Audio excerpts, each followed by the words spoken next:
right. I believe there's nothing else I have to preface, so it should be good. Sweet. All right. Now, that is recording. That is recording. All right. Okay. You ready? Ready? Yeah. All right. Hello there. My name is Sandy, and I am the host of the Golden Bohemians podcast, a podcast dedicated to exploring the minds and works of Calgarian artists to prove that beauty and creativity can happen anywhere. Our guest on this podcast today will be Renee, who is an up-and-coming indie filmmaker here in Calgary. From the moment I met Renee, it was clear to me that she had a knack for never wasting an opportunity and using any resources that would be available to her to authentically express her art in not just film, but music, animation, and social media. From graduating film school back in 2023 to now screening her first feature film next month, I couldn't wait to talk more about her journey and her work on this episode. Welcome to the podcast, Renee. Thank you, Sandy. YellowNest Productions. Thank you. Dandelion Productions. They're both yellow, so I was They're like, both yellow. That's true. That's what I but was yours thinking. is really golden, and then mine's like kind of green too. Yeah, right? yeah. Like, I don't know what my color is. I actually went to like a paint store a while back, and I was like, give me this color. And they were like, yeah, I mean, we could probably like make this for you. And like, and I was thinking of like painting my wall that color. Yeah, you should. I don't know. It might be too crazy, but yeah, no, I noticed that you have the Dandelion Productions. Yes. What was the inspiration? The inspiration for that? So I have a 100 video project on YouTube. Yes. And it's inspired by nature in a way. Like the first video I ever made was about nature. And I noticed like how dandelions are quite abundant here in where we live They in are. Canada. They grow like weeds. Well, it's just like it's everywhere, but like if you really look at it, it's kind of like a star as well. Like it represents like this beautiful bright vision you have. Yeah. And I love how abundant they are, and you know they're kind of seen as like, oh, it's just a regular thing, and they're kind of ugly. People but see it's them as like, weeds, like if anything. but it's just like if you look at it in a symbolic way, like. For me, it's like abundance, creativity, and having a beautiful vision. And hopefully it spreads, right? Yeah, I actually did watch one of your videos. I forget which number it was, but, and I did watch the first one. I went down all of it, man. I love journalistic research. It's my favorite part. I especially love bringing it up on the podcast. Because then I'm like, remember that video made in 2012? Okay, that was made, I think, around like 2019 or 2018. You had stuff from like 5, 6, 7 years ago. Yeah, I mainly started for when your video project started. So I'm like, right? I won't be creepy, but yeah, like I watched that first one where it was like a lot of really close-up shots and you kind of like pushing the camera in through like bushes and stuff and kind of like exploring nature. Yeah, I did that. It's experimental. I loved it. And I did see that other video of the dandelion and you kind of explaining that it wasn't just the flower, but the whole life cycle of the dandelion that represents. What was it? Your creativity, or does it represent your mindset? What is it specifically? It's for like. It's because it's just like I wanted an abundance in like my career, so like continuously making stuff. So it's like a metaphor, actually. It's a metaphor for your career. Yeah, symbolic, metaphorical. Perfect. Like I want this, like my career or like my artistry to spread like dandelions. I think similes are when it's like, yes, and metaphors are when it's not obvious. Never mind. Yeah, It's a simile. It's a simile, metaphor, symbolism. Yeah. Okay, so I wanted to then mainly bring up what we came here to talk about, which was your feature film, Filipino Kaba. Yes. Correct? It is. Now, I did look into it, and I also watched your last interview with, what was it, Magazine something? I'm Here with Magazine. I'm Here with Magazine, yes. And Matt Waterworth. Yeah. It's all coming back to me. Nice. It was all yesterday. I like doing it as close to the interview as possible to get get it to stick. But I did hear what it meant. But for the camera, could you tell people what Filipino Kaba translates to? Filipino Kaba means "Are you Filipino?" And that question comes from like the past of how like I felt not very accepted by the Filipino community. So it's like, oh, because they don't accept me, why should I try to integrate myself into a culture that doesn't see me as welcome? Yeah. So it's like a question of like, what does it mean to be Filipino? If someone were to ask you, are you Filipino? Like, what do you mean by asking that question in the first place? Yeah. I really like that title, like for that reason, because it's, especially any title that has questions. I'm like, ooh, like intrigue me. But yeah, like, because you talked about that in that last interview about like your identity and feeling like you didn't really like belong, because there was also a language barrier. There's a language barrier too. Yeah. Like I am learning Tagalog, but it's hard when like you don't have a partner to speak with. Like for example, like growing up, like Filipinos that came from the Philippines didn't really like want to talk to you in Tagalog if that wasn't your like natural to you. Like they would kind of like They would just I don't want speak English. to say like it wasn't gatekeeping, right? It wasn't like I want to protect my language from people who don't get it. It wasn't that. I think it was like an uncomfortability with like speaking with someone that like didn't get it. You know what I mean? Yeah. Like I guess trying to just integrate or like whitewash yourself a bit to try maybe to like they wanted to whitewash themselves in a way, and then so it's like or it's coming from a place of courtesy where it's like I don't want to make it harder for you, so I'm not gonna speak Tagalog. Because I actually did try, like I remember in gym class where this one girl I was trying to speak Tagalog, or like, you know, like I was like, you can speak Tagalog to me, but I can like reply in English or whatever. And she's like, oh, I'm not really comfortable with that. So. Do you have that thing where you can only understand the language, but you can't like speak it back? I had that with Spanish because my mom is Mexican and she only spoke to me in Spanish, but she was like, you can rely in English. And that ruined me. But it's kind of hard to like learn the language if you don't try to like speak. It's just like, I researched it too, and it's like two different brain systems. Really? Like left brain, right brain kind of thing? Or like understanding a language is more passive, whereas like speaking the language itself, like you really have to think about it, right? Yeah, and that's true. Like I always find it so weird that I can't just say the things that I know I would understand if someone else said it to me. It's actually a really frustrating experience. Yeah. During the filming of Filipino Kebab, were there people that spoke Tagalog? And did you get a chance to like practice with that or like? No, actually. So for example, like in the first half of like the movie, it's like history, and it's like a very old woman that we're interviewing named Nanay Muding. Her real name's was she in the trailer? Yeah, she's in the teaser. I still have to like edit a new trailer. Yeah, that's the teaser is what I saw. Yeah, the teaser. Sorry, I interrupted that last part. Her real name was. Yeah, I think Marites Cash. No, that's her guardian. Sorry, like her like daughter. I'm blanking on her first name, but her last name's Castro for sure. Yeah. But she was the one in the teaser that we saw. Okay. Nanay Muding is what we call her. Nice. Okay, yeah. I was gonna ask about, like, obviously up to you on like spoilers. I don't want you to like tell me the whole thing. And obviously for like anyone that might be watching, so they get the opportunity to go watch it. And when does it screen actually? So let's get that out there. September 25th. At the Confluence historic site. It used to be called Fort Calgary, but now it's called the Confluence. So September 25th at the Confluence, Friday. There's two different time slots. There's 5:30 to 6:30. Oh, so technically it's an hour long. There's technically two screenings. Okay. So people have a chance to go later at 7 to 8. Okay. Yeah. Okay. I think I went for the final. Yeah, the you final went performance. to the end one. Yeah, I believe so. Yeah, because I don't know. I hate going to a movie and then leaving the movie theater and then it's like really bright outside. Oh, I hate that. Really? Yeah. So I'm doing it like full movie experience. But yeah. So yeah, I was gonna ask about how that worked. Like the interview. Yeah, I think more just the entire film, not to go into too specifics, but I noticed that, in the teaser you were kind of participating in the activities that the what's it called? The guests, I guess that are doing, Yeah, the guests are doing. Was that kind of how it was formatted? Yeah, it was formatted in a way that it's like I want the audience to experience it with me. Like I'm an audience member as well.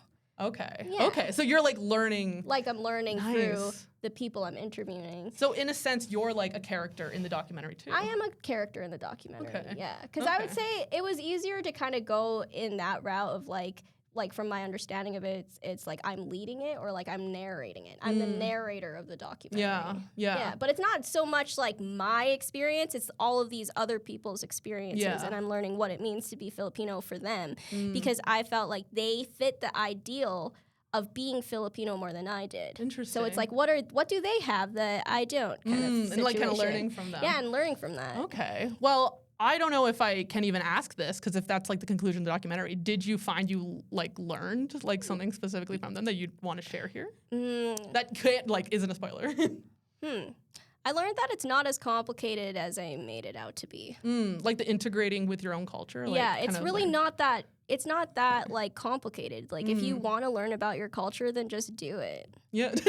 just do it. It's like you might get judged for not being like the ideal from the get-go or like be judged like, oh, you weren't like raised like this, but it's like, well, at least I'm trying now. Yeah. It's never too late. It only gets worse with age.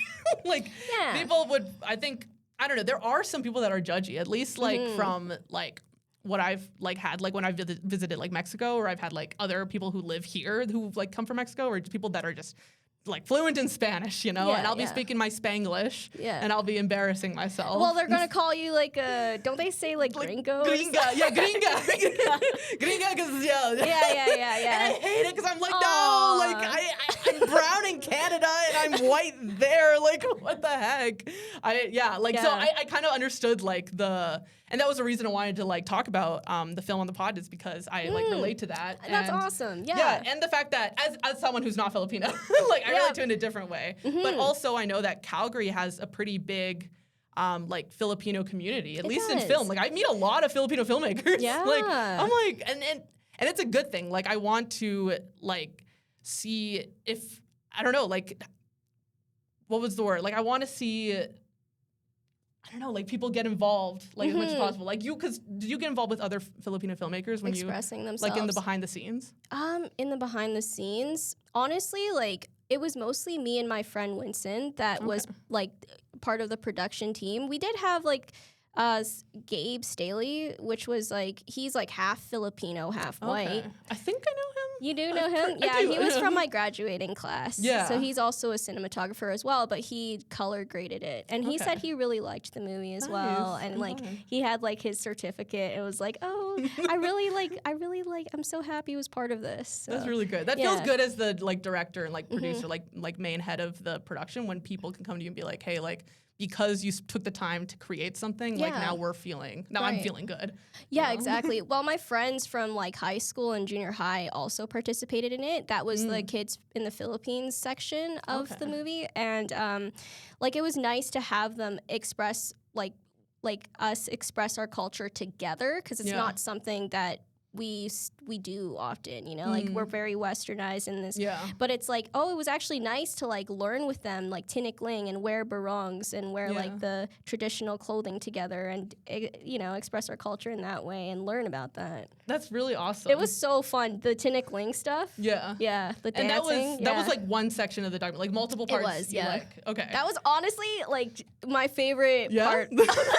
Like, it was so fun. Well, you're just hanging out with your friends all the time. And dancing. And dancing. But it was risky dancing, because you could, like, hit your leg. That was the hitting, like, with the sticks. With I the saw. sticks, I think I saw that. Right? I think I saw that in the bloopers that were released. Oh my gosh, yeah. It was so funny with the bloopers, because the guy was like, he was trying to put his foot in, but he, like, didn't. Like, he chickened out in it. And it's like, Claude, you're, like, missing the dance. You gotta, like, commit to it, I'm pretty sure, if you want it to work. Yeah, you do. It's scary. You should try it one day. I assume it's like jump rope, but, like, 10 times harder.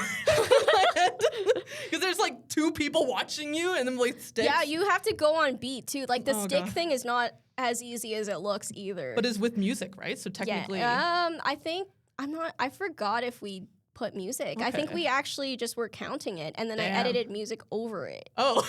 Yeah. Okay, I think I could maybe do it if I had music, because I don't know, I feel like I could, like, forget that the sticks are happening, and I can just pretend. Dude, the sticks, you're gonna remember the sticks, because they bang, right? They like they hit them and... Oh. It's like that. It's like in threes, I think. Okay, sorry about the mic. No, you're all I was good. just showing you, like, it's kind of nerve-wracking, but kind of that's what was fun about it, right? Okay. No, I like that. But no, what I learned, though, because I recently went to the Philippines, is, like, it's a little bit uncomfortable there. Like, it's not, it's so busy. You can't really get a break. Like, it's constantly loud and stuff, and there's, like, a little bit of an uncomfortability. The hustle and bustle, Mexico City, similar. Like, I noticed, like, a lot. For me, like, I get overstimulated. I need, like, quiet, so I don't know. You will get overstimulated. Like, good to know.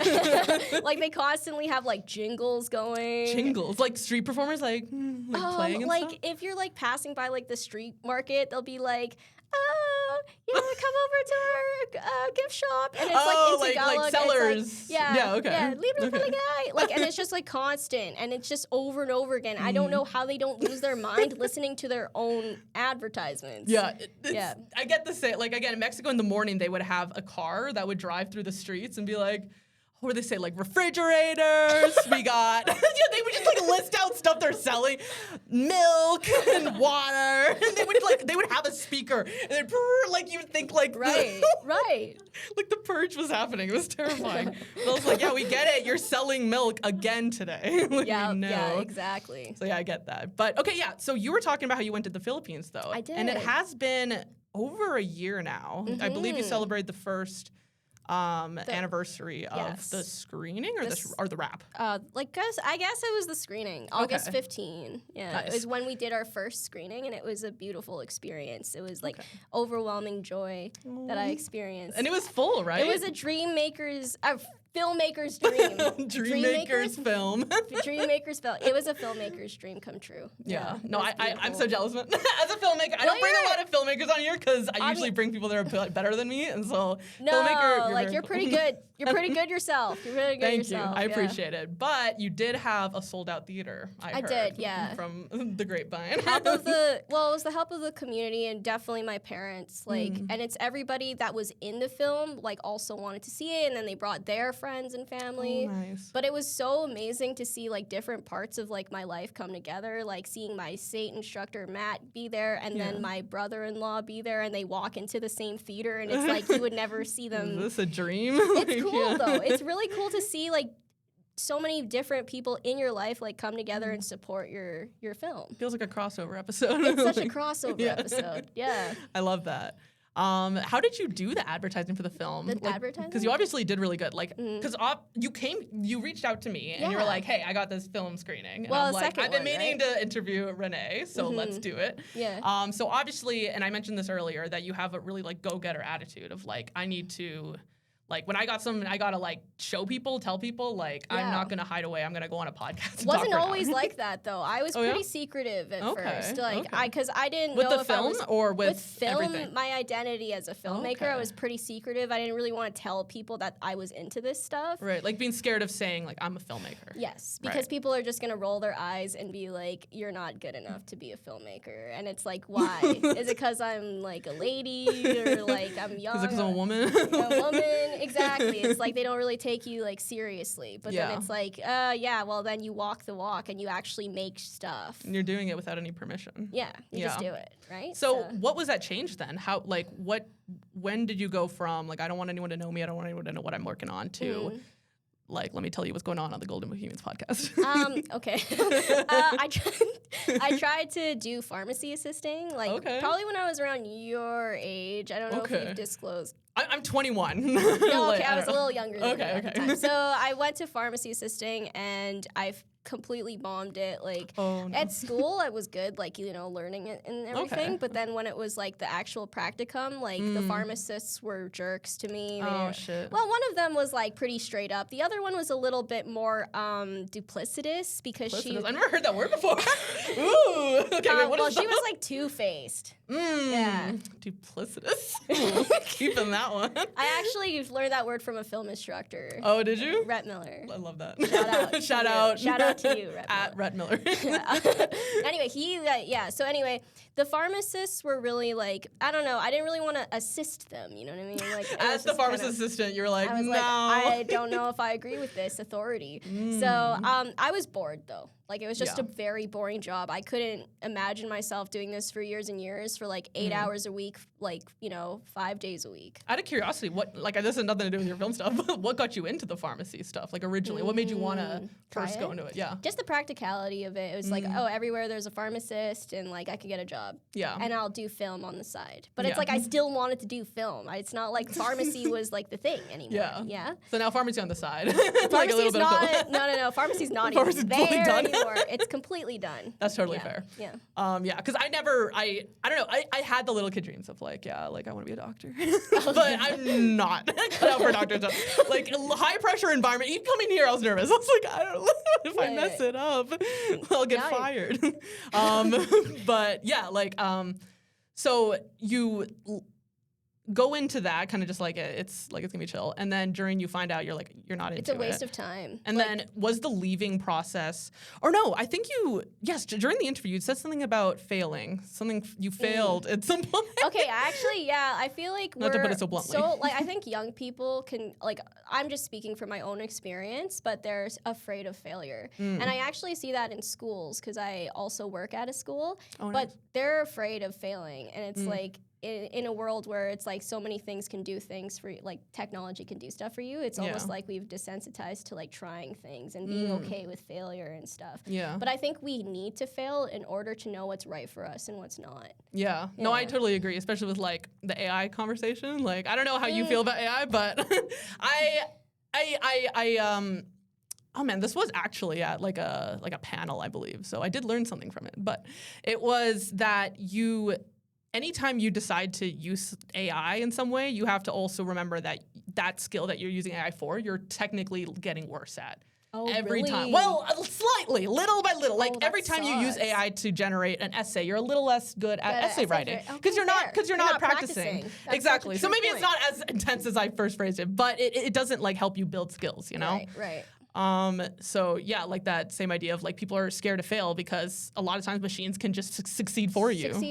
Yeah. And it like saves you from looking bad or whatever. But it's like, well, I think failure just allows you to just like be okay with trying stuff. Because what if it just doesn't work? It's like, are you just never going to try anything new because you're afraid it's not going to work? Then you're never going to try anything new. Just be in your room. Yeah, you're just not going to do anything now. Yeah. No, it's definitely better to fail. But yeah, it does sting and it's hard. And obviously you experienced that while doing the pharmacy thing. And that was probably like a wake-up call and like, you know what, screw this. Well, actually what ended up happening to me was my body gave out. Like I actually got really sick that I couldn't even talk anymore. So it's like another That's how you know it's not good. Another metaphor of like, this is like, I can't express myself. I can't be myself here. Yeah, and it's good that you got it because people, like sometimes they'll wait, like, was it sunken cost fallacy? They'll have to wait forever. And then it's like too late to like, well, it's never too late, but you know. But they just kind of lose their momentum, right? Yeah, but, exactly. Well, then from then, so I'm guessing you got desensitized, fully desensitized to failure. Like fully? No, I think I'm still afraid of failure. I just keep pushing through it. If I really want something, you just have to keep on trying to do new things and trying to keep pushing. Nice. And would you say you've gone less scared of it over time? Yeah, absolutely. Amazing. For sure. Awesome. I just think the more you practice, the more you do something. It depends, like, on how much you want it. Oh, yeah. Right? Yeah. No, that's totally fair. So now that you have all this newfound confidence, what was the process? Because I don't think we went into detail about how you exactly did the marketing to get as many people into the theater, or even just this coming. Like, it was definitely screening. more word of mouth for the first screening. Like it was my parents that really networked with other people in the community because my dad has a lot of ties to the Filipino community since he's been a radio show host for like so long, like almost 2 decades now. Wow. And he is also in TV, and people invite him to like film like whatever events is going on in the Filipino community. So like a videographer too, like on the side? My dad? Yeah. Yes, he is. Okay. Yeah, and an editor. Like he has his own. It's called Pinoy TV special, and it's on Omni. Okay, nice. Congrats to your dad. Yeah, he's worked so hard like his whole life on that stuff. Would you say he's like an inspiration to you in that way? Oh, absolutely. Yeah, like I would say like he definitely inspired me to get into video making and stuff because he actually taught me how to edit. Oh, nice. Like the first editor that I've ever seen. Started on VideoPad editor. What? VideoPad? That's what it's called. That's it. Wait. VideoPad editor, is that like an iPad? And then you're editing? No, it's a program. It's an NLE. Cool. It's an NLE. Cool. But it's more of like, I don't know, probably like basic or whatever. Okay. Yeah. Is it similar to Premiere in any way? Like, could you kind of like learn that and then take those skills, transferable skills? I would say it's iMovie, like the iMovie equivalent, because it's like it was on PC, like Windows. Okay. Right? Yeah. Yeah, I never want to hate on iMovie because, you get what you get. You use what you use, but DaVinci is free, so, if you're going to use anything. No, DaVinci's cool. I use DaVinci. Good. Yeah. We would have had to end this, like, right now if that was the case. I find out you're a Premiere user. I'm like, oh. I know Premiere. Like, I also That's edited. good. It's good we had to learn know that it. too. Yeah, for SAIT, right? For SAIT, we did, yeah. Yeah, no. That's good because it is, I'm assuming, still industry standard. It is. Well, Avid media composer is. Really? Yes. But they teach Premiere in SAIT. They do too, in first semester, but. Avid, they teach it later? Yes. Okay. Because I think you're more advanced, and like Avid is a little bit more old school. Okay. Yeah. Out of all three then, four, like your other one. Yeah. Which one would you say is your favorite? Ooh. I know this is there's a sound effect here. I could. Did you hear that? Yes, I did. Nice, perfect. I'm glad. I think my favorite is like right now it's currently Da Vinci, but Oh, sorry. Hold on. Nope. yeah, that's accurate. Got the cricket still going. Da Vinci is pretty cool. But I think Avid Media Composer is really great for sorting out like big files, like lots and lots of, which is very necessary for a documentary, right? Because we actually ended up with 10 hours of footage. Really? Yeah. Like in total, like everything. In total, everything. Wow. Yeah. It's 10 hours. Yeah. What was the editing process with that then? Because Dude, it was like it's a tight deadline, right? So I had to like edit each chapter together, and then like while filming another chapter. So there's 4 chapters in the documentary. That is the most efficient way to do it. It is efficient, but it was like, dang, like when I'm not filming and stuff, I'm editing. Like I had to set aside time of just being in my room and editing all day. So when do you sleep? Like, when does sleep and eating come into it? It doesn't. You're laughing because it didn't. No, sleep was okay. Sleep was okay. I think once I'm actually a quick editor. I love editing. Nice. So, good. Me too. Yeah. This mom that. Filmmaking, ladies. Yes, post-production. Post-production's awesome. Women were the original post-production people, like that's true. Editors, because it was seen as like a knitting kind of skill, like a it's an like awesome soft knitting skill, yeah. Because it was literal like cutting. It was seen as like more. It's so like, important though. If you don't do it, like the footage is just gone. Exactly. Like, you don't do anything with it. It's such a necessary process. But like actually, it's interesting you brought that up because Alfred Hitchcock's wife was his editor. Yes. Yeah. Yes. A lot of famous filmmakers actually had female editors. A lot of people don't know this. Okay, well it's true. it's definitely they deserve the credit. They do because editing is huge. Like you break a movie with editing, easy. People need patience for it for sure. Yeah. Like watching 10 hours of footage and seeing what fits. Right. It's like a documentary. Like editing it is very much like creating a puzzle and then putting it together. Yeah, because that's the thing that's really interesting me about documentaries. I've only ever done a mockumentary in the past, which was a lot of fun because I didn't have to make a shot list. I kind of just improv'd a lot of the shots on the go. Yeah. But I think, like I'd want to make a documentary one day, and it really interests me because of what you said, the fact that with narrative, like fiction stuff. Yeah, exactly. You write it from the beginning and then you create it. Exactly. And then it becomes, many versions of itself before the final version. Yeah. But then with documentary filmmaking, I'm assuming you go in with questions, an idea of generally how it's going to go. Absolutely. But does it mostly come together in the edit, like the way it's actually like absolutely. comes in? Yeah, Wow. absolutely. It's like you're writing it in the edit. Yeah. So were there ever moments where you were just like, shoot, like I wish we had gotten this. I wish we. No, like, there wasn't actually. Everything like worked out. Everything worked out actually. Pretty well. Thank goodness for the short deadline that works out. Yeah, it did. I wasn't really like I was aiming for it to be long. Like I wasn't sure like how long I like really wanted it to be, but I kind of just tried to make it as cohesive as possible, as relevant to each other. I think like the challenge was really like getting the stories to relate or connect to each other in some way, and if it didn't, then I'd have to cut it out. Yeah, right. That's totally fair. And honestly, that's the most like, I don't know, I guess it shows like a maturity in like the filmmaking, because I find that sometimes like young filmmakers will be really excited for the feature idea. Like I want to make a feature, and it's just getting to that like time frame. It's not, or the time length, and it's not about actually making a story or wanting to tell something that like has room, like that it's supposed to be a feature length, stories that are meant to be that, instead of just taking a short film story and adding way too much, like way too many shots that just linger for way too long.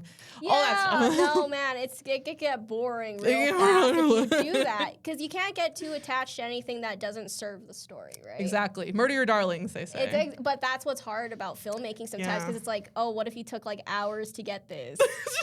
And you have to cut it out. I'm sorry. Bro, I know we're talking about your thing. And I do keep like interrupting. It's a convo, right? It's a combo. Yeah. But this will be quick. My last short film, The Theorists Who Cried Lizard People, was originally. I watched that one. Oh, did you? Yes, I did. How did you think of it? It was pretty good. Yeah. I don't know. I wish the lighting was better. Anyway. Okay. But it originally was, I think the rough cut was around 30 minutes. Oh. Yeah, and as a short film, no. I wanted it to go to festivals, and I wanted anyone that knows like festivals would prefer it to be around 10 to 15 minutes. Like 15 is already like long. And I don't know. I've heard that like they won't accept it unless it's like winning or like they really want it, you know, because it's gonna take up space. But I don't know, film festival. I have a controversial thoughts about film festivals. Okay, no, wait, tell me. Wait. Okay, Before I forget my thought. Before I forget my thought, yes, 30 minutes, I cut it down to, I believe, 16. So they were you had to cut out a lot. So it wasn't even like cutting like, ooh, like this line is weird. Like it was that, like cutting lines, cutting jokes, but cutting entire scenes. So we had spent, yes, it's so, that's sad. It was very, very hard because we had obviously spent like 8 hours a day shooting that one scene and then it's gone. Oh my, yes. It's so sad. But then again, it's like, I know, that's why I just burst into tears. Like, no, trust me, like, if you think you're sad, imagine my crew. Like, poor everybody, because genuinely, and Lizard People was probably one of my biggest, like, learning curves, because I learned that if you want it to be short, then write it short. Don't write a 19-page and just think that it's gonna end up being 19 minutes and then think you can cut it down to 16 from there. It's gonna end up being 30 because the footage ends up being longer. Man, filmmakers, like, I hope, like, we stick around, because I think we tell authentic stories, and it takes time to tell a story that you really connect to, where we live in a digital age where stories are so short. Like TikTok, like 10-second long. Yeah, definitely. Like, and now movies are a commitment. It used to be, like, for pleasure, but now it's like, I have to set aside time to watch the 7 Samurai.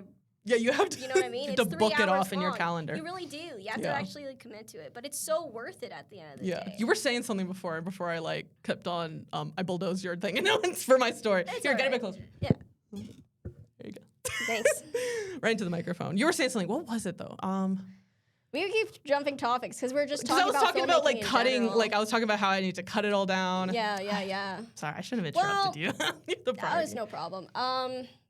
In terms of editing process, I feel like that was a pretty, like certain chapters were more difficult than other chapters. Like the immigration chapter where I'm talking about like the businesses with the like Filipino business owners. That part was a little hard because it was like, what do I really want to portray in this chapter and how do I connect it all together? Because some of the things they were saying were pretty far from each other. Okay. I just didn't, like, it was hard. It's hard finding structure sometimes in a documentary because it's like, it's such a deep concept, but at the same time, it's just a very intangible thing that's hard to describe to people that like just don't get it. But you and I get it because we're like kind of like whitewashed, but we're also like ethnic as well, right? Yeah, and it's like we're right in the middle ground of that stuff. Well, I don't know if I'm just assuming the worst, but I don't know if people think that we feel like we're better because we're whitewashed. We're biracial. But we're not. We don't feel that way inside. The only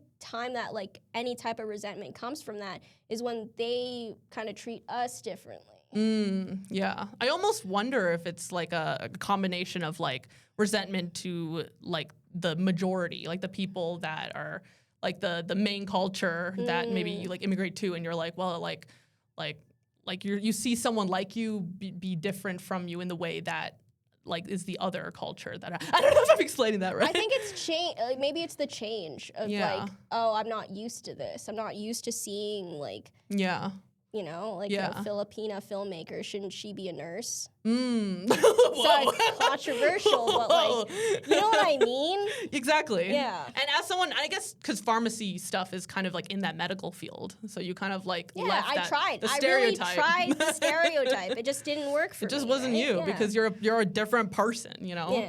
Yeah. There's this awesome book I love called White Fragility, and it basically talked about how like the reason it basically is just a book about like why white people struggle with talking about racism because it's like white guilt and talking about stuff like that. White guilt. Yeah. Okay. And oh man, I literally had a train of thought that was like related to what you're saying. I hate to bring this up and then not have anything to tie it back to. What was it? I had like a thing. Well, about. I just feel like there's no resentment for me. Like I used to be resentful as when I was younger because I used to feel like they didn't like me. Yeah. But now it's like actually I remembered. I like being Filipino. I want to get that, misconception straight. Yeah. Just because I'm whitewashed, I still admire the Filipino culture, and I still want to be identified as Filipino. Yeah, and they shouldn't assume that. The thing I remembered, finally, to tie it back, the reason I brought up that book was because a chapter in it, they talked about the idea of that white people are given the privilege of individuality. And people of color are more like prone to being like, you're first a person of color, you're first like Asian, you're first Mexican, you're first Filipina, and that's all we identify and that's the first thing, and then after you're an individual. Ooh. But white people usually are just individuals. In a white-centric society get to be the individual. That's such a deep thought, Sandy. It wasn't even my thought. It was I mean, yes, it was my thought. You're welcome. Okay, well, honestly, like the trying the failing thing wasn't an original thought either. It was a Jim Carrey thought. I give credit to Jim Carrey. No, it's yours. No. Well, Jim Carrey was like, but I lived his experience. Like his, I lived. Was he trying to be a pharmacist too? No. No. Jim Carrey was like, okay, you can fail at things you don't want. You might as well try things you do want. That's where it came from. And you said that during the book. Okay, so I guess phrase. It was Jim Carrey's, technically his idea, but I just lived it. So and I encourage other people to live it too. It's like, I think a lot of young people just don't know who they are yet, but just accept yourself. Yeah. And everything else will follow. Just accept yourself. Yeah. Who knew it was that simple? It is. It really is, honestly. Yeah. Okay, let's see. So I know that you went to SAIT. I did. I loved it. And you met Matt Waterworth there? I did. Okay. Yes, I did. Is he an instructor? I'm not sure. He is. I think he still is. Okay. Yeah. Okay. We didn't really talk about like any SAIT stuff like after the interview, but yeah, he was a SAIT instructor while I was there. Yeah. Okay. Yeah. That was me mainly just guessing because I think during the interview you mentioned it. I know you went to SAIT. I'm pretty sure I've heard the name Matt Waterworth before, and he's pretty popular. Popular in Calgary. Like in Calgary, in the Calgary film industry. We didn't Yeah. follow each other though. So I was like, oops. I didn't follow him, and I shouldn't because I mean, again, I do hear of him, but I've never met him, so that's why I'm like, I don't want to just. He's quite well connected, I believe. Yeah. I follow him now. I do follow him now. But yeah, how was that partnership? Like, was he a producer? How did he help you out? No, he wasn't actually. He supported the movie, like he was there for it, and he kind of gave me some advice to try, because I tried to get more funding for it, but I don't know, I just fell short of it, I guess.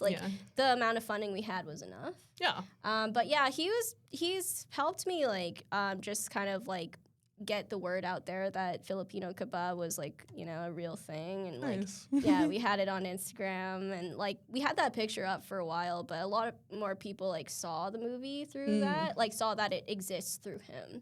So he kind of helped he helps with the marketing, celebrate it. Yeah. Nice. No, it's good. I'm glad that he's doing that because I think if he is a film, I would hope that every film school would do that, but the instructors can then help you after you're done. And I heard that SAIT does that, I believe. Some of them have. Honestly, I give so much credit to Dwayne Martin. He was my editing teacher, and he's kind of sassy. Some people are some people are scared of Dwayne, but I got over that fear. Yes. And he really helped me, because I didn't know how to make a DCP, which is a digital cinema package, because we premiered it for in Cineplex. Festivals, right? Cineplex. We had our first screening at Cineplex. Really? Yeah. Oh my God, that's the dream. You can retire now. I can retire. The first movie going to Cineplex. Yeah. But yeah, you can actually book the theater. Oh, can you? Is it really expensive? It is. Really expensive or filmmaker expensive? I would say filmmaker expensive. Okay. It was expensive though. But it was for the first one. We wanted to have it be a big bang, because I think Cineplex, that movie theater was very central to the Northeast, and But having it sold out probably helped a lot. Oh, it did. Did it help with the how does the pricing work for that? Out of curiosity. I don't really remember. I know the money stuff just kind of goes over my head because we had enough. We had to allocate that in our budget. Yeah, ahead of time. Yeah, we had to decide right away, because Cineplex required that the government would watch it and give you a screening or a rating. Sorry. The government? The government of Alberta. See, they don't teach you this in school. They don't teach you. No. So the government of Alberta has to watch the movie to give you like a rating. Oh, and then you can go to And Cineplex. then you can show it at Cineplex. So that's why I was so stressed out with the timeline, because I had to finish it so the government of Canada would watch it, or government of Alberta, not Canada. But yeah, the provincial government would watch and give you like a rating for it. Yeah. Wow, that's like intense. It's like a guy in a suit show up to the theater, or like No. They go to your YouTube and like it. Oh no, I used Streamable and sent them a link to Oh, it. nice. Yeah. Okay. So how does you contact them first? They don't reach out to you like, we know you're trying to do this. No, they don't. But if you want to make money, like tickets and sell tickets, you have to have that rating. That's good to know, actually. It is good to know. What rating? Like R rating? No G. It was general. Nice. Yeah, anyone could watch it. Nice. Any age. Yeah. That's probably the best rating to get, I'm assuming, because then anybody Anybody it's can open see it. to Yeah, anyone. exactly. Nice. We showed Filipino kapa in schools, actually. Like Did you? School, Father Skolin, yeah. Where was it? Father Skolin. Father Skolin. Yeah. Is that the school here in Calgary? It is, yeah. Nice. It's a part of the Calgary Catholic School District.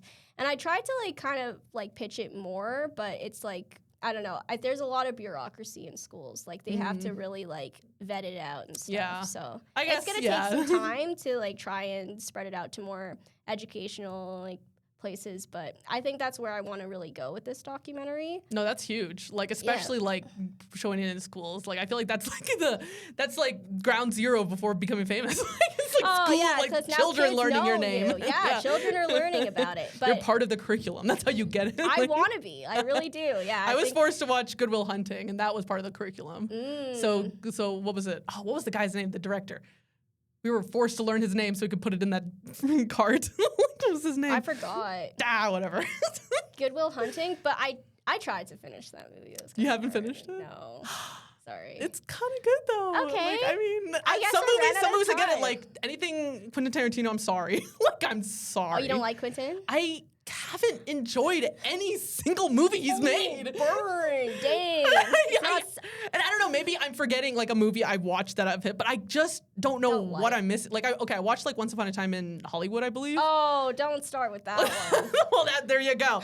I was like, Margot Robbie, I love Margot Robbie. And I watched it, and then I'm like, okay, nothing's happening. It was pretty long for sure, but I loved Pulp Fiction. Oh, that one was pretty good. Okay. I haven't tried that one yet, that so was I when should at least try. Quentin was young and not as like feet not focused. as crazy. Was it still feet focused? Like, not as much, no. Well, there was one scene where Uma Thurman takes off her shoes and so does John Travolta and they dance. But are the feet like close up on the camera?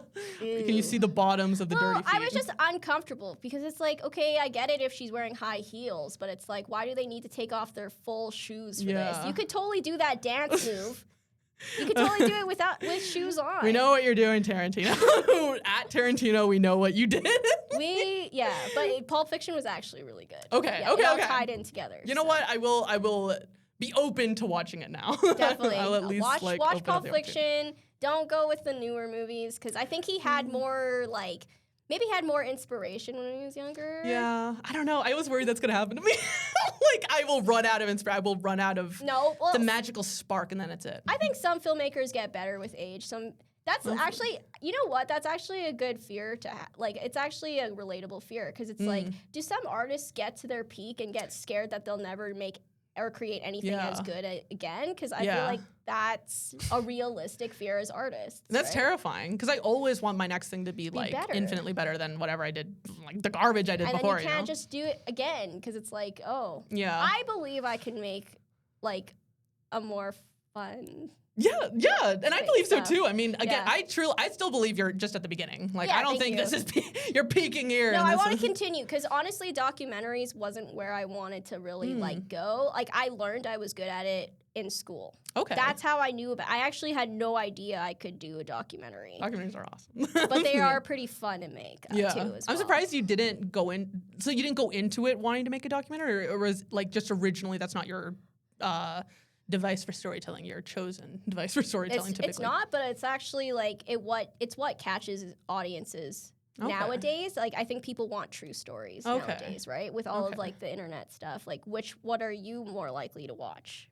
Like, be real. I did go in search of top 10 documentaries because but that's me though. I love documentaries. They're really good. Yeah. But yeah, so yeah, I'm hoping my next one's a documentary, but I just don't know because what to be about, right? Exactly, because I can't write it first. I'd have to first find out what I'm filming, and then from there film it, and then in the editing process, it becomes the film. Well, tips to making a documentary: you have to have a pre-existing relationship with that community that you're trying to go for. Like, you can't just like go for like, I don't know, like serial killers when you don't really know anyone that's a serial killer. I guess that's a good point. It's easier, I think, at least. But for some reason, like, or like gangsters. Yeah, like, you know what I mean? Like, you can't. Like, you have to, if you really want it, you have to start it like somewhere. Which is going to take some time as well. That's good advice. Because I think my instinct is to want to do stuff I don't know, because then I get to learn and I get to explore along with the documentary and get excited about it. Right. But then you're right. Like, how do I then get it? If I don't know how to skate and then I show up a bunch of skaters and I'm like, hey, guys, can I film you? Yeah, and they're then going to be see like, it in 6 months? No, bro. Like, you're not a skater. Later, dude. Yeah, it's just not going to work. But anyway, with Filipino Kaba, though, like, I was very proud of being able to connect to the community because, like, as a person that just felt so disconnected and so unaccepted by Filipinos, like the elders and like just like the newly landed immigrants, it's like, oh, like they're never gonna really accept me for who I am. But this movie kind of proves that, hey guys, like I want to be with you guys. You're part of it. You said this during your last interview. It's like your way of giving back to your community and like being involved in that community. Right. And that was beautiful. I love that. It's the connection piece that I didn't know how to really, how to mitigate, but I found a way. Next, I'm going to make a feature called Eres Mexicana. Yeah. What does that mean? Are you Mexican? Okay, that's plagiarism. I shouldn't have told you the translation. No. Oh, yeah, it's totally unrelated to your film. I get Matt Waterworth on it. I'm like, yes, everybody. Oh, yes, I did have a question, actually, going off of the fact that I watched your previous interviews and stalked you for a bit. You mentioned that your parents really connected to the ending of the feature. Yes, now, without giving too many spoilers, why do you feel that is? I think it was a sense of like this like accomplishment and like this sense of like someone represented us, right? Because Filipinos in the media are always represented as like the sidekick or the servant, the nurse, or the, you know what I mean? But it's like, oh no, we are fully capable of being a main character as well. And I think they just felt seen. I think my parents felt seen. That's beautiful. And I was like, oh, that's really sweet that, like I was able to do that for them. And because my parents and my sister, my family really helped with this documentary. I couldn't have done it without them. I'm not claiming that this is like an individual solo project, because it wasn't. Like, I had a bunch of help. How do they help you? How do they support you? Definitely like the connections with the community, for sure, because I wouldn't know who to interview about the business part. Like that was something that was really hard. The history part, like we got the consulate with us. Like the consul general, like the I don't think I know. I don't think I'm familiar. Oh, so you know how in every city, like you can talk to the consulate if you're like traveling, like someone is a representative of that country in that. I might be so stupid. I don't know what a consulate is. They help you with passports. They help you with like passports. Ambassador? Like ambassadors. Okay, yeah, exactly. It's like the representative. There's a lot of words I don't know today. Yeah, there we go. But now you're learning. But nice. yeah, they are connected to them as well. So I was able to like actually speak to like someone that represents the Philippines in the documentary about the history of the Philippines. Nice. Yeah. Someone who knows, like experts. And I don't think I could have done that without my parents. Yeah. Absolutely not. That's totally fair. Because, I mean, they also, I guess, at some point took the time to make those connections. Well, because they're in the media, right? Like, they're the Filipino media in Calgary. So. Right. No, that's perfect. So a lot of your people who you interviewed were people who were part of the Filipino, like, art community and, like, broadcast community, like, film community, kind of? Film community, like, just business owners as well. We got someone from oil and gas. We got someone that had their own, like, academy. So like a variety then. It wasn't just. It was pretty like, it had a lot of variety in it for sure. Nice. I love variety. As a filmmaker, just like keep it fresh, right? Like keep introducing like new ideas and like new people in your stuff. Keep it fresh, keep it real. Yeah. All right. Well, I wanted to ask about the film poster, actually. Yeah. Because I, first of all, think it's beautiful. Thank you. Really love the way it's designed. Who designed it? Leanne Bowie. Leanne Bowie. Yeah. Bowie, okay. She's shout Good out. Day Studios. Good Day Studios. Good guys. Day Studios. She has her own Shout out. letterpress. Letterpress? Letterpress? Yeah, What it's like is this very 1900s like thing. It's huge, and like you have to have a foot pedal, and then Wow. it crushes. I don't know. What is the modern equivalent to that? Like, what is that? Like just a big printer. I don't know, man. Like, but she like presses things in, and then Okay. like makes an indent, and then she presses it again with ink on it. Like stamp. Like a stamp Stamping. thing. Yeah, kinda yeah, like like a sta- stamp thing. Oh, yeah. okay. No, that's cool. She's an Cool, amazing cool, graphic. cool. Like she did all of our branding for this Nice. movie. Is Yeah. the because I'm assuming it's a woman that's like Yeah, on it's a like the girl. cover. Yeah. Is she you? Is she someone else? Like I think she's inspired by me, but not necessarily Okay. me. So it's not technically anybody. It's like, not technically anybody. It's a woman. representative. It's a Okay. representative of the third identity. nice. But my sister likes to say it's my baby, I guess. I don't Oh, know. it's your little, your little She's girl. supposed to be a young girl, though, yeah. For Okay. sure, yeah. Okay. Nice. Mhm. Yeah.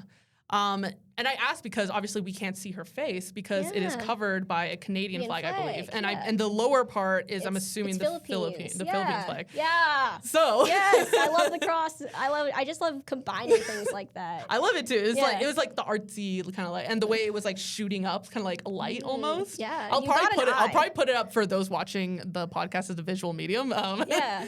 But I think specifically the part that really stood out to me, and maybe it wasn't intentional, maybe there was no like deeper meaning to this, but I noticed that the Canadian flag is the one that's covering the eyes, covering the face. Is there a reason for that? It is, yeah, because it's coming from a Canadian perspective, right? Of like, I live in Canada, but I'm at my heart, I am Filipino. But I see things through a Canadian lens. Like, Okay. let's not lie about it. I was born and raised here. Like, Yeah. I spent like my whole life here. Yeah. I'm not gonna lie about being Canadian. That's amazing. That's like, no, I'm not gonna do that. That's really cool. So so it's like the flag being the face. It's like the Canadians like maybe the first thing you see or you like feel as someone experiencing that, and then as the documentary, I'm adding all these theories, but as the documentary progresses, the Filipina comes out. The Filipina comes out. The Filipina comes out. Filipina, yeah. Filipina. Yeah, exactly. You got it. I got Yeah, it. you I don't have to go watch the film basically anymore. I already know it. Awesome. Well, before we continue talking about some past work, because I just wanted to quickly like touch on that before we wrap up, I wanted to ask one last thing about, yes, now that there has been so much time in between, like wrapping it, finishing it, and even screening it for the first time, Yeah. what are some things that are different in hindsight, or like anything that you are really proud of about the film, like Yeah. even in hindsight, or things Right. that you were like, you know, this could be better? What a great question. So basically, like, I took some time away from it because I was like pretty burnt out from making that, like making an hour feature. That's with, so like, fair. like, you know, in an 8-month span, right? Like Yeah. it was like, you know, but like once I stepped away from it, I watched it. I was really proud of that moment. I was really proud of like, you know, people getting to see that third identity perspective. Like I took a break from it for a year, and then I tried to like do some more distribution with it. And like, I don't know, it's been hard, man. Like, I don't know. Distribution, like Amazon, like going Like to stuff like that, yeah, exactly. Okay. Like I was more focused on the school part because I really wanted it to like be shown in a school setting. But when I watched it again, I had to watch it again because I was going to talk to a class of grade 7s about it. You're an And- inspiration. You're changing minds and lives. Well, you know, as a filmmaker, you're like taught, oh, like you need to be in Hollywood. You need to like Yeah. do this route. But it's actually like there's so many things you could do with your art, right? especially in Calgary. Yeah, especially like just do like, you know, try to touch the people that you like that you can right now, right? Yeah. But yeah, I had to watch it again. Like I watched it with my sister again, and I actually like I genuinely cried too, like yeah. from being so happy with the ending. After like, rewatching it. yeah, I was like, That's actually, it's amazing. so put together because I was like, when I was in it, you know, like you just hyper focus on Yeah. the mistakes, you hyper focus on everything. Yeah, that, nothing's like, beautiful while you're working on it. You're oh like, yeah, like when you're "Frick this working on it, entire you're like, film." oh my gosh. But it's like, no, like when I watched it again without being so attached to like the process of making it, I was like, this was actually pretty good. This is solid. Yeah. Nice. No, Yeah. I love when we get to that point because it does take. Sometimes it takes years. Sometimes it takes like however many like months to Yeah. just like desensitize yourself from like editing and looking at the footage and just like feeling your self-worth be like intertwined with it, you know, and you're just feeling crazy. Yeah. But that moment, and I guess it doesn't always happen, but like luckily it happened for you where you get to see and you feel proud of your own work because that doesn't always happen. Yeah. I have trouble feeling proud, but I think you need it's to take important. time to like watch it again like later, right? Yeah. Like Yeah, at a exactly. different time. But I don't know. I think I did the best I could with what I had, and I think I got the message across, and that's what you really just want. That's as what a matters filmmaker. the It's most. what matters the most. Yeah. Yeah. Amazing. Okay, well, I want to ask you really quickly about some past work then, because obviously, as artists, whatever we do in the past kind of shapes us in the future, whatever creates. I just want to say for the record that I did the obsession thing first, okay? Watch Requited on my YouTube channel. Obsession was a knockoff of me. I have a question literally right under that I plan to ask called, how does it feel to have the creators of Obsession rip you off? Like, okay, you know what though? It kind of gives me some inspo that like I am capable of making like a blockbuster. Like someone else did it, just have I to can commit. do it again. Yeah. What we're talking about right now, for those who don't know, Renee made a short film back in 2023. 2023-ish? 2023. 2023. Yeah. Short film called Requited, which is very similar to the movie Obsession, just recently like come out. And I don't know, I wanted to hear a little bit about the process I of actually making haven't that. watched Obsession yet. Really? I actually haven't yet. It's really good. That makes me more mad. Not as good as Requited though. I mean, definitely not. No. Wait, so what was the question? Sorry. I forget to. This question. It's the ripoff.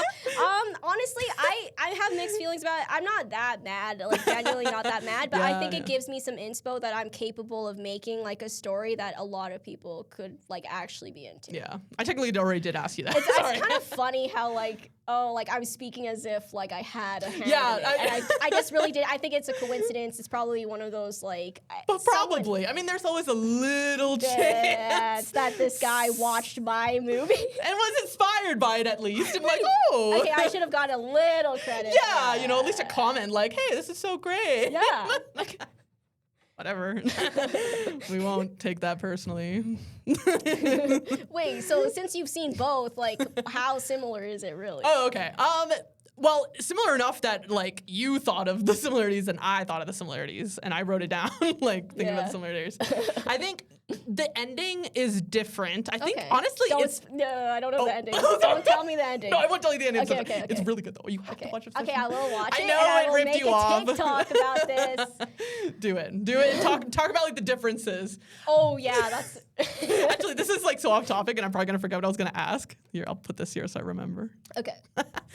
But there is this background actor who was the bartender in Obsession. Yeah. And he has a TikTok account, and it's become like a running joke where he pretends like his role was like fundamental to the movie, even though he was in the background for like literally 3 seconds. So he's like made up like fake like mock interviews where they've been like, so what was it like to be like such a fundamental role in the movie Obsession? He's like, yeah, so when I was moving, like the shake for during the bartender, you know, it represented the way that Nikki felt in that moment. He's not being serious, I assume, but it's like the funniest thing because he's like taking it way too seriously. I mean, in Requited, she drank something that had the potion in it. Well, he gave it to her.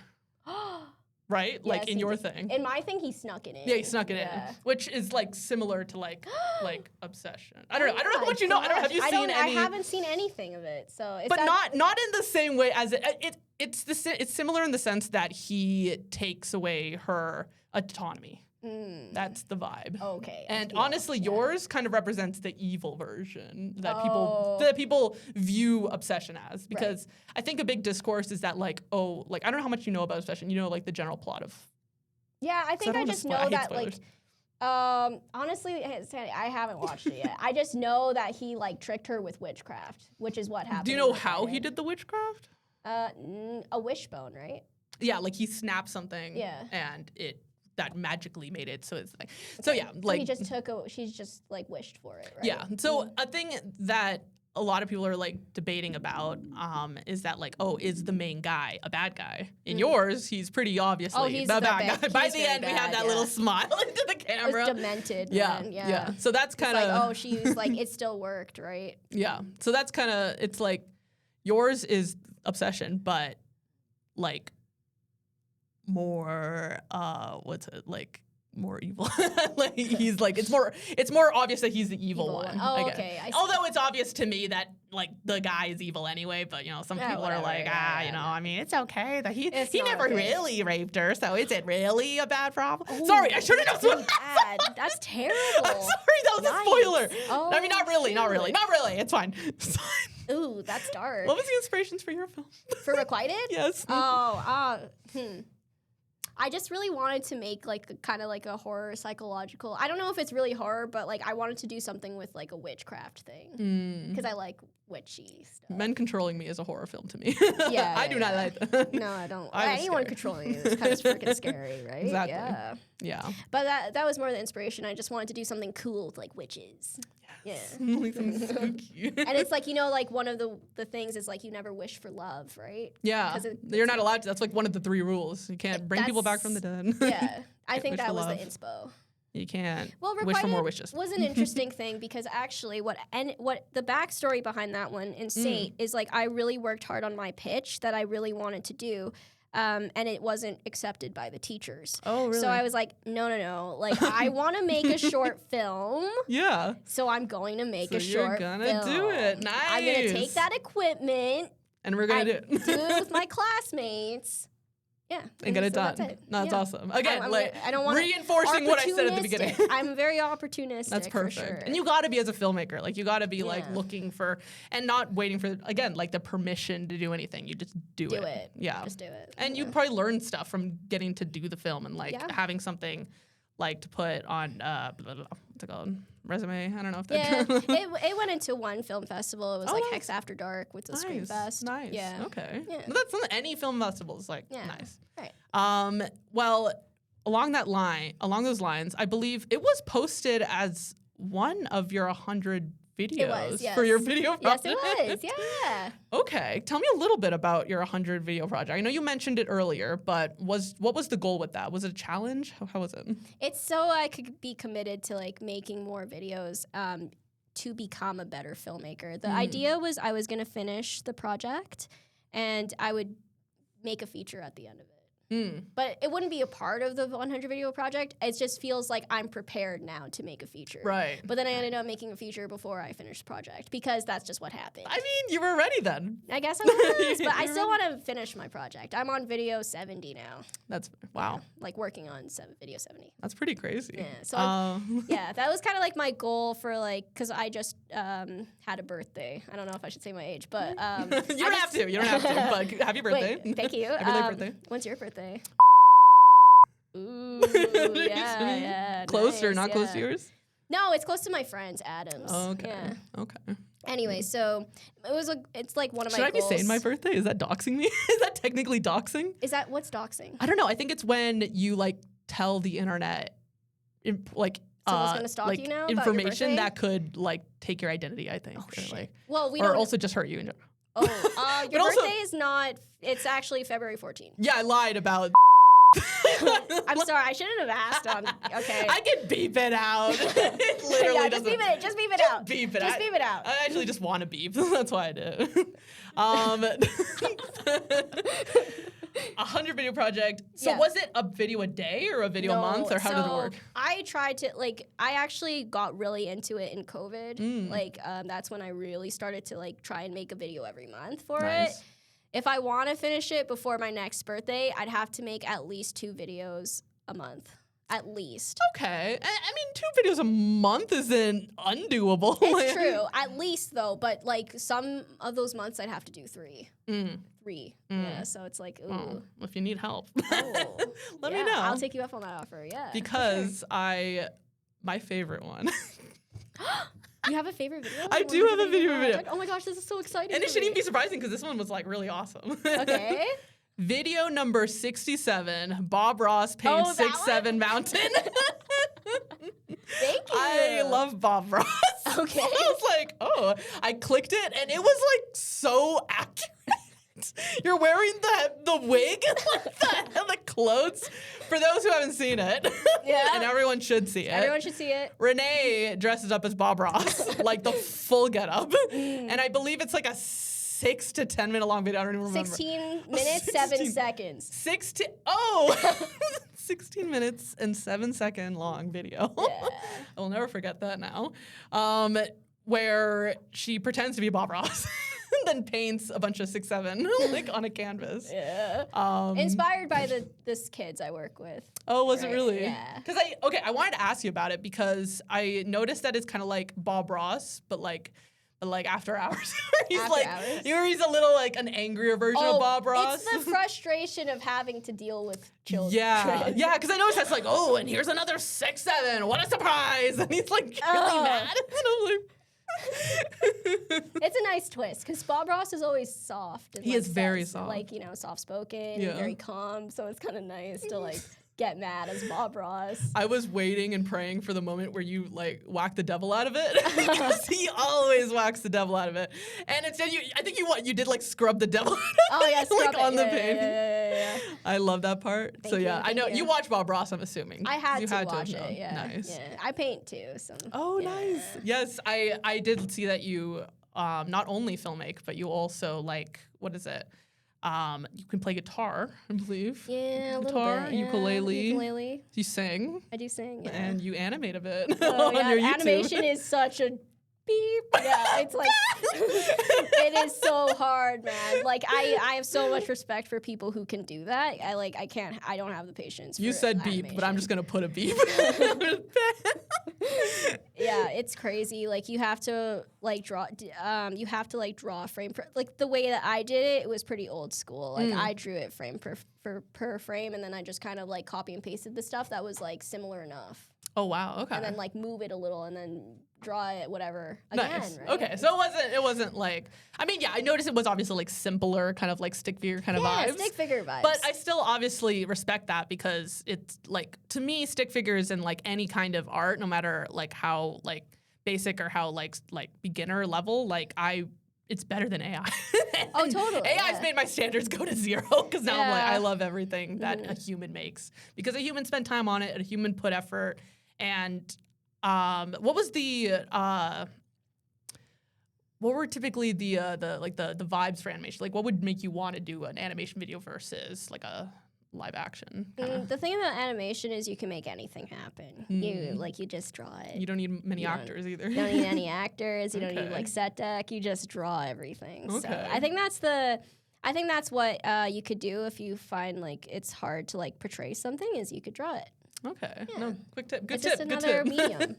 Well, I noticed that you use your animations maybe to vent a little bit. Oh, yeah, I did specifically on how I wish customer service went. Oh, I love that bit. Yeah, that I love it too. Was so fun, yeah. Wrong lever. Sometimes you just wish you could just leave, like, you know what I mean? Or make them leave. Make them leave without, like, you know. As someone who did customer service, 100%, especially like violent ones. Like I've had like violent customers that come on and they're like, I want to return. This is like at Mark's, so it's not even like anywhere you'd expect. Like they come in, they're like, I want to return these shoes, and I'm like, well, they are covered in mud, so you no. Can't. Yeah. So no, and then they'll like slam the box down, and it'll be like, I'm talking about this one guy. I'm talking about one guy because this one guy, it was traumatizing, and he like slammed the box down. And he was like, oh no, it was like, so you're not gonna return the shoes, and I was like, no, you can't. You actually can't. That's absurd. I would if it would make you leave faster, but I can't. So I literally have to endure your meltdown. Yeah, exactly. And he left the store yelling like, "No one go here! They scam people." I'm like, whatever, man. You got I yelled mental after him. I health was like, "Have a good issues, day." Get some therapy. Get some there. I genuinely, because I'm not. I'm not equipped to handle that stuff. It was hard, yeah. It's rough. Yeah. I worked at the Hudson's Bay, so that's where I learned. Did you have any bad experiences that may have prompted you to start creating that one? Yes, because it's like, I just don't understand how people don't know, like, you need a receipt to return stuff. Are you, like, have you been born yesterday? Like, and it's like every store is the same exact rule, so. Yeah. You need paper evidence you bought this. Yeah. Otherwise, this could just be an item that you picked up. Exactly. And you just get money for it. Exactly. But, no. I don't know. So stupid. I've been a bad customer where I would go in, like, but it would usually be the same day. Like, right after leaving. Yeah. It'd be like, something broke. Like, I changed my mind. You know, and if I happen to lose the receipt, then I go up to them and I ask. And if they say yes, then yes. But if they say no, I can't imagine being like, what do you mean? And just freaking out on them. Because it's embarrassing. Really common sense. Yeah, it is embarrassing. It's embarrassing. It's so, like, and then you have to fight them. They fight you. And the worst part is we're not even allowed to fight them. We're not actually allowed to do anything. So you just get automatically fired. Yeah, it'd be worth it sometimes. I swear to God. Okay, well, I think we have time for one more question. Okay, sweet. So I'll actually stick with this one because I think we talked about it a little bit earlier, and I think it'd be a fun way to stop or end on. How would you describe your relationship to failure? And I know we talked about this earlier, but. I still am afraid to fail. Like, I'm not afraid to, like, admit that, like, there are some things that I kind of am just like, maybe I don't want to do it because, you know, what can I lose from this? But with failure, I think, like, it's experiential. Like, it's not something that you can just think about. Yeah. Like, you can't think about. You can't think about, like everything, you know? Like, everything that could like you're saying, this failure is unavoidable. It's unavoidable. Yeah. As long as, you know, I think, like, some people just get so caught up in, like, their mistakes or, like, what they could have done better. But it's like, you would have never have known that unless you lived it. Right? Yeah, exactly. And I think I heard somewhere that if you also just on the other, like, complete other end of it, if you don't care about failing at all, then it's like, do you even care about the thing you're doing? So sometimes I think you have to care a little bit about failing. Like you were saying, like, you're still a little scared of it. There's still little, but you can't let it control you. You can't let it, you know, decide everything. And I think you're gonna fail if you're gonna do, like, something big that you've never done. Like, there's gonna be parts of it where you just don't know, right? Exactly. Yeah. But it's better to, like you said earlier, try. Just try it and see. And because when you fail, like, you'll learn what you could do better next time, and so try and avoid it. I mean, there's sometimes it's hard because it's like deciding what you actually want. Yeah. You know what I mean? Like, I have, like, a weird relationship with, like, being famous because, like, I've never been popular. Like, I've never been, like, the type of kid everybody wants to be friends with. I've always been the weirdo, right? So it's artsy. like just, like, I don't really get her vibe, basically. And those make the best artists, I feel like. Yeah, exactly. But it's like, I have a really weird relationship with it because it's like, if I become famous, then everyone's gonna know about me, and then it's kind of like, dangerous. It could be dangerous. The best kind of famous is famous specifically within, like, your, like, career. Like, only well-known, only filmmakers who know a lot about film would know about you and respect you. Fair. That's the level of fame that I think is perfect. Okay, that's good. That's a good direction. Matt Waterworth levels of fame. I don't know how famous he is, but I want to be like Greta Gerwig level. You know what I mean? Like, something she's a little bit above that, though. Like, even non-film people would know about her. Fair. But that's true. I mean, I think she's quite the inspo. She is, though. I love Barbie. Barbie was great. Barbie was awesome. Amazing. Yeah. Anyway, yeah, well. I just feel like, I don't know. What do you feel about fame? Is that something that you want? And, like, yeah, are you afraid of it? Because I'm kind of afraid of it. Yeah, no, I definitely agree with you. Like, especially seeing how fame has changed over the years in that it used to be kind of like a thing where, oh, there's Marilyn Monroe and there's a couple of people that are like super famous, but you never see them, you never talk to them, and they're very untouchable. Yeah. But now, as a result of social media and like specifically TikTok, I find the idea of like going viral and becoming like super popular and seeing your face everywhere can become less about like, oh, doing something cool on Ellen and more like something embarrassing and something like I don't know, currently on TikTok there's this like, and there's all this something, and it's always a neurodivergent person, like I'm sure that becomes like the bully of, or like the bullied. Oh yeah, like the butt of the joke. Yeah, the butt of the joke. Yeah. And like people just like, I don't know, like they like, because typically like they'll like, it'll be someone doing something a little bit unconventional. Like the one I'm talking about right now is like this. There's this woman who's like a Disney adult and she loves Peter Pan. Yeah. And she always like hangs around Peter Pan. And a big thing with that is that everyone's kind of talking like, no, but she's harassing him and she's this and that. And like, okay, sure.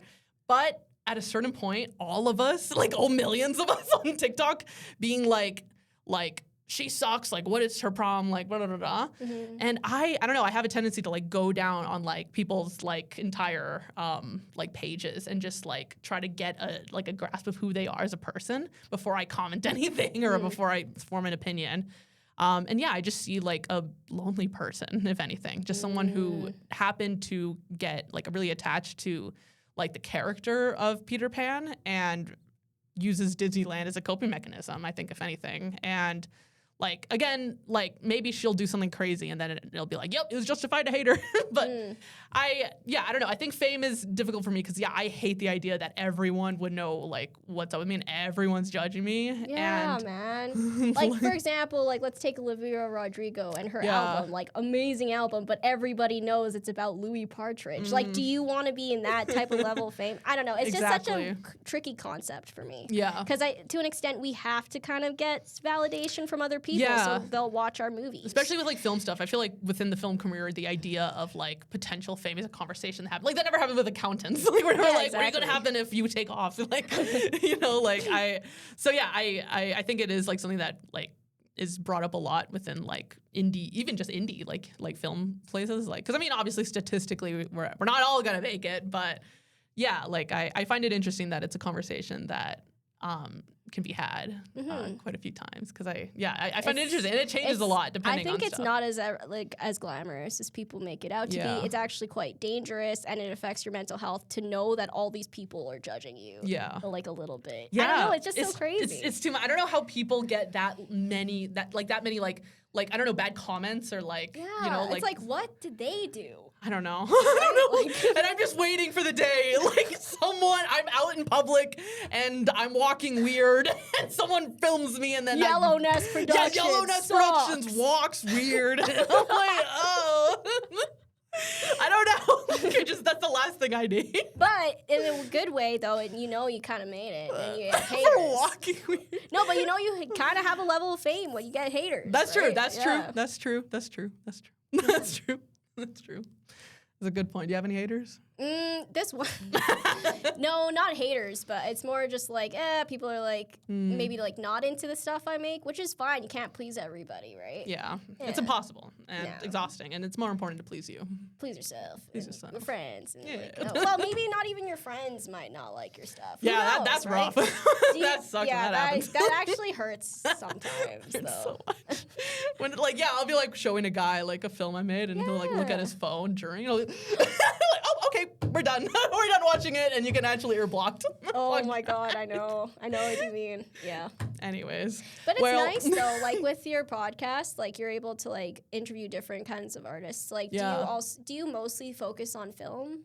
No, people? Actually, no. I actually specifically don't do film just because I'm like a film person, and as you noticed probably multiple times, like I'll be like, oh well, let me tell you about my film. You know, like I get excited. Yeah, I get excited with like film people because I'm just like we're back. It's a back to forth. It's a bit back more and forth back thing. Yeah. Right? Yeah. But I typically try to do other artists, specifically art that I think I'm less familiar with, for that same idea. That's like then I'll have more questions, then I'll be more interested. I can learn more, and I don't know. I really love the idea of just like analyzing people's past projects and I was thinking about this on the way over, but like you'll see people analyze like famous films and like famous works of art, you know, but people don't typically do that with people's like you know, like your Bob Ross.